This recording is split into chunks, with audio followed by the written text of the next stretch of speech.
Boom. So this right here is actually your lunch foundations for success as an alkaline vegan, okay? So what you can do for lunch, right?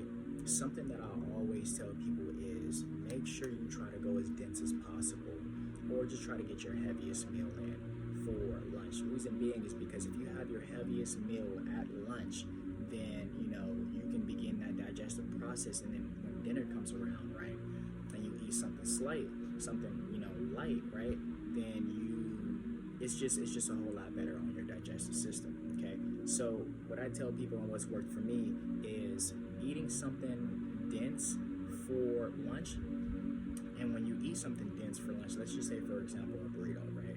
If you eat a burrito, make sure you have 3 to 4 different leafy greens within that burrito, and then also 3 to 4 different sub items. I call them sub items, but really it's just your zucchini, your bell peppers, or let's say your squash, or your avocado, or your onions, mushrooms, etc. Right? And it's very easy. That was just 5. That was 5 ingredients, so it's very easy to do.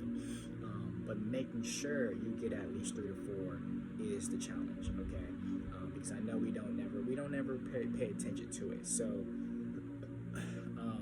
making sure you get that in is just definitely beneficial. So as long as you're getting 3 to 4 different sub items and 3 to 4 different greens within the burrito that you're having, or the meal that you're having, tacos, whatever it is, then you're good. You're going to be fulfilled and getting enough nutrients for that meal and throughout the day.